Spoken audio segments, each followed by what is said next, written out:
Hi guys, welcome back to my channel. Today I'm going to show you how I transformed this duster that I bought from the clearance section at Target into a cute mini dress with a square neckline.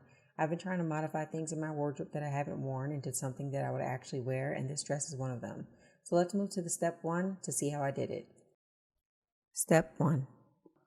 The first thing I want to do is cut the excess fabric to turn this long duster into a short dress. I had already pre-marked where I wanted the length, but let me show you exactly how I did it. I'm using this button as a guide, measuring 2 inches down, leaving room for the hem. I'm going to be using my fabric ruler and marking chalk to mark from one side to the other. Step 2. For this step, I'm simply just cutting across the line. I'm going to be setting the extra fabric aside in case I ever want to use it in the future.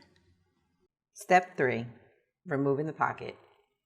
Okay, so for this dress, there was kind of like a two-fold situation going on where there was the actual pocket and then the flap on top of the pocket. So I had to remove essentially 4 parts, to create like a clean, smooth front, front part of the dress because I wanted to create a square neckline. So I'm going to have to remove all of that.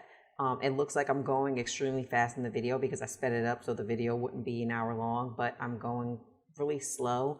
The reason why is because I didn't want to create any holes in the I didn't want to create any holes in the front of the dress because this fabric is quite thin, and has a lot of slip to it. So I was being really careful. So anytime you're removing any sort of pocket or any seam that you're not wanting in a garment or anything, always go super slow with the seam ripper because you don't want to make a mistake. And once you get a hole, unless it's like a side seam or something like that, it's kind of hard to like patch it up. Step 4, taking the dress in. I'm using my fabric ruler to take the dress in about 1.5 inches from the top all the way to the bottom on both sides. After going through this and trying the dress on, the middle section did not fit, so I did have to go and make adjustments. If you are planning to do a remodel of a dress or a revamp of a dress of your own, of course, try it on before you actually sew it. Step 5, pinning the dress. So in the step just before, I used my fabric ruler to mark exactly where I wanted the dress to be taken in on the sides. I'm going to use pins to follow those as guidelines all the way from the top to the bottom on both sides of the dress.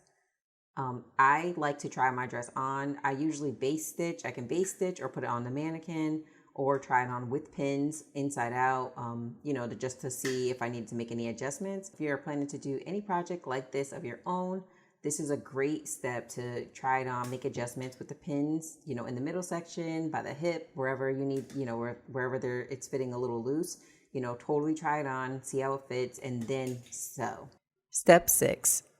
So now I'm going to sew the sides where I'm taking it in. I actually did not cut the sides. I decided to just leave it pinned and leave it sewn how it was originally, how I bought the dress, and just take it in that way. I thought it would be easier. As I mentioned before, the fabric was very slippery. It had like a lot of slip to it. So having it like already like seamed together seemed to help me be able to keep the fabric, lined properly. So here I am here I am sewing the dress in a 3.0 stitching length. I'm removing the pins as I go along. And when I get to the needle, I'm actually making sure I'm removing the pin before, because I actually had an incident in high school when I was sewing where I left the needle in and it kind of like snapped and split my finger. So that's why I always make sure I take the needle away from the actual needle that it's sewing at the time. Step 7, pinking shears. Pinking shears are a type of scissor. Instead of straight edge like traditional scissors have, they have a zigzag pattern that actually helps minimize clothes from fraying. There are a few ways to help with fraying. One is pinking shears, which I'm using today. The other option is using a serger, or there are a few other pattern settings on a sewing machine that could be used as well. I find that pinking shears are a little quicker and highly recommend them for quick and easy DIYs. Everyone should have a pair on hand, and I'll be sure to link some recommendations in the description box below. Step 8, removing the collar.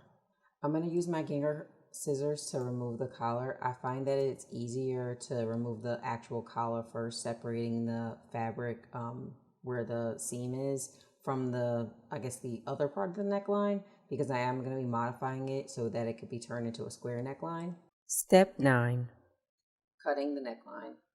I'm actually going to go in about an inch from the top where the shoulder seam is, cutting in on both sides of the dress.